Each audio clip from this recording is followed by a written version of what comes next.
สอนตั้งบัญชี BCEL1 ไว้ใช้เองง่ายๆอยู่บ้านโดยบ่ต้องเข้าธนาคารขั้นตอนทำอิฐให้ดาวน์โหลดและติดตั้งแอป BCEL1 หลังจากนั้นให้กดเปิดแอปแล้วกดไปที่ปุ่มลงทะเบียนอ่านเงื่อนไขการนำใช้ให้ละเอียดหลังจากนั้นให้กดค่อยยอมรับป้อนเบอร์โทรศัพท์8ตัวเลขของทานโดยบ่ใส่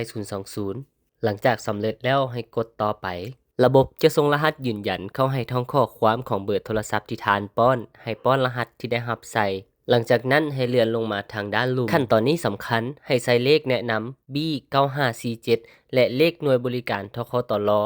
220เพื่อให้ธนาคารอนุมัติรายการให้ทานได้ไวขึ้นรหัสนี้สามารถใช้ได้ทั่วประเทศหลังจากป้อนเลขแนะนำและเลขหน่วยบริการทคตลสำเร็จให้กดต่อไปเติมข้อมูลเพศชื่อนามสกุลวันเดือนปีเกิดกรณีบ่มีนามสกุลให้ใส่เครื่องหมายขีดอยู่ห้องนามสกุลและสำหรับวันที่และเดือนที่มีตัวเดียวให้เติมเลข0ใส่ทางหน้าหลังจากเติมข้อมูลครบถ้วนแล้วให้กดต่อไป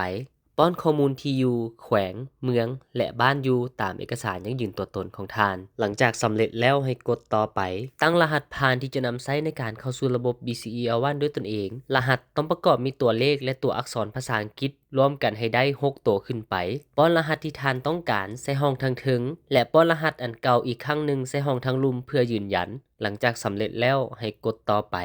กดปุ่มลงทะเบียนนำไส้เพื่อเริ่มต้นขั้นตอนการลงทะเบียนใบหน้าให้ทานปฏิบัติตามคำแนะนำและลูกศรที่แสดงขึ้นอยู่เทิงหน้าจอโทรศัพท์หลังจากลงทะเบียนใบหน้าสำเร็จแล้วให้กดต่อไปกดเลือกสัญชาติซึ่งสัญชาติลาวมันจะอยู่ลำดับทำอิฐเลยหลังจากนั้นให้กดต่อไปกดเลือกเอกสารที่ทานนำใช้ในการสมัครถ้าใช้สมโนครัวให้กดไปที่รูปสมโนครัวถ้าใช้บัตรประจำตัวให้กดไปที่บัตรประจำตัวตัวอย่างในคลิปนี้มันจะใช้เป็นบัตรประจำตัวในการสมัครป้อนข้อมูลต่างๆเช่นเลขที่ของบัตรประจำตัววันเดือนปีออกเอกสารและวันเดือนปีหมดอายุของเอกสารกรณีเป็นบัตรประจำตัวทหารปีหมดอายุสามารถใช้เป็นปี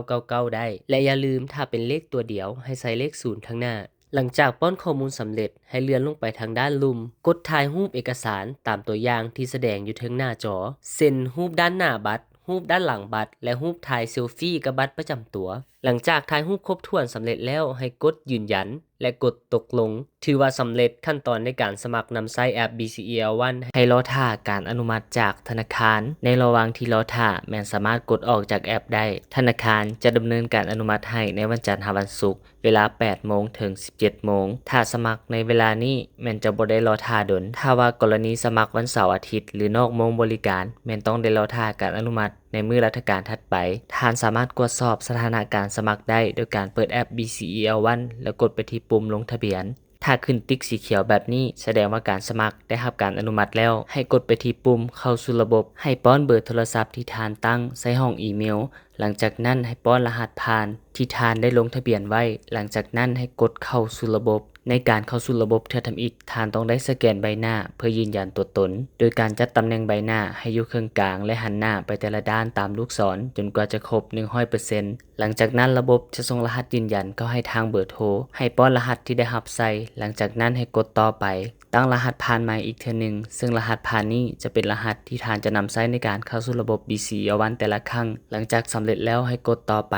ยืนยันรหัสผ่านโดยการพิมพ์รหัสที่ทานต้องการอีกครั้งแล้วกดบันทึกขั้นตอนการตั้งคำถามลับซึ่งทานจะได้ใช้ในการยั่งยืนตัวตนเวลาเฮ็ดธุรกรรมตัวอย่างเวลาโอนเงินกดเลือกคำถามที่ทานต้องการแล้วใช้คำตอบเป็นตัวเลขเท่านั้นคำถามจะมีอยู่3ข้อซึ่งจะบ่ซ้ำกันหลังจากเลือกคำถามและใช้คำตอบครบถ้วนทั้ง3คำถามแล้วให้กดบันทึกแล้วกดตกลงเพียงเท่านี้ก็ถือว่าสำเร็จขั้นตอนการตั้งบัญชีในแอป BCEL1 ด้วยตนเองท่านสามารถโอนเงินเข้าและใช้บัญชีนี้ในการเฮ็ดธุรกรรมต่างๆได้เลย